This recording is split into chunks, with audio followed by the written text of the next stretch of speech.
कावड़ देखी आप लोगों ने? ये कावड़, इसमें दो तो पानी के कलश रहते हैं, दो पानी के लोटे रहते हैं। भक्ति की डोरी बंधी होती है और एक बांबू, एक बांस लगा रहता है। इसमें मूलतः डंडे का प्रयोग में बांस का प्रयोग किया जाता है।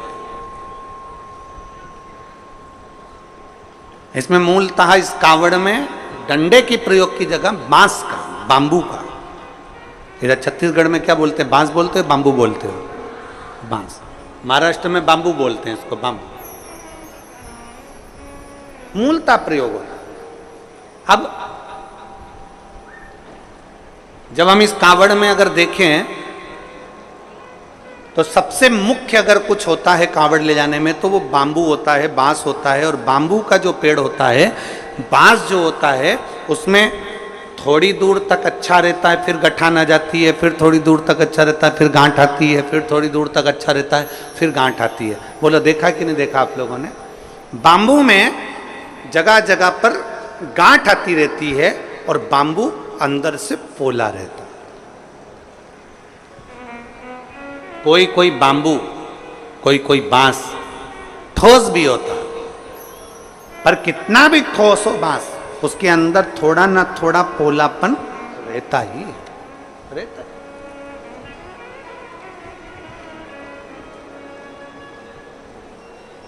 शादी में, विवाह में, जन्म में,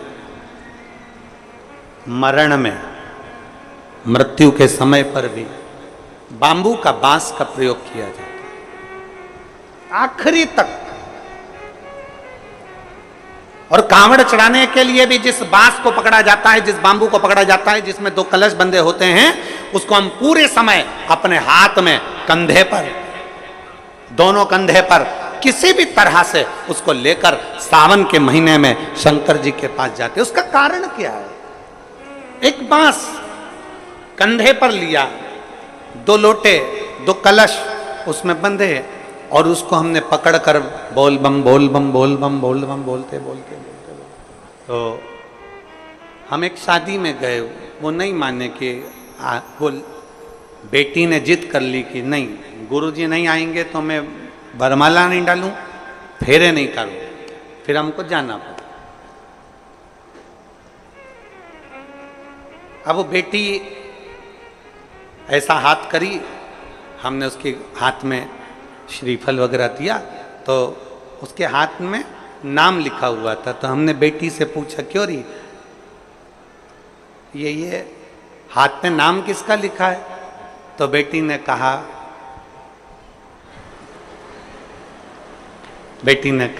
इनका। मैंने पूछा, बेटा ये नाम किसका लिखा है? तो के मेरे पति का। अच्छा। तो हमने कहा कि ये तुमने हाथ पे नाम क्यों लिखवाया? तो वो बोली कि मैंने जब मेहंदी मंडवा रही थी तो मेरी जो चाची जी हैं वो बोली कि हाथ में अगर पति का नाम रहता है तो पति मुट्ठी में रहता है। तो फिर हमने कहा, बेटा फिर तो पति की जगह सास का लिखाना था। अगर हाथ पे नाम लिखने से पति मुट्ठी में आ जाए तो सास का नाम लिखाती कि सास मेरी मुट्ठी में हो जाए।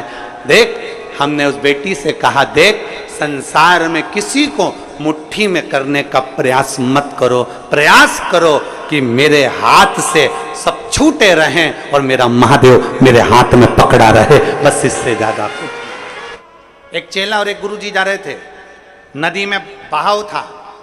चेले ने गुरुजी से कहा, गुरुजी एक कम्मल बेरा है।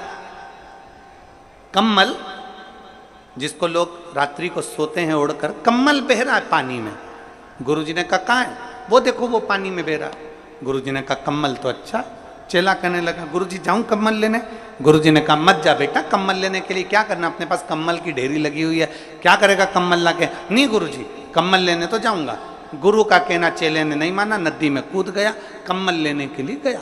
जैसे कम्मल लेने के लिए वो गया, कम्मल लेकर आने लगा, कम्मल पकड़ लिया, उसको नहीं मालूम था कि ये कमल नहीं है, ये तो कोई भालू पानी में बह रहा था। तो भालू ने उस शिष्य को पकड़ लिया, अब वो छोड़ नहीं रहा। गुरुजी घाट पे से चिल्ला रहे, बेटा कमल छोड़ दे। शिष्य चिल्ला कर कह रहा है, गुरुजी मैंने तो कमल को छोड़ दिया पर कमल मुझे नहीं छोड़ रहा है। तो भालू ने पकड़ लिया, मैंने कमल को छोड़ दिया पर कमल मुझे नहीं छोड़ रहा है। बस यही संसार है। इस संसार में माया जब पकड़ती है तो किसी को नहीं छोड़ती है।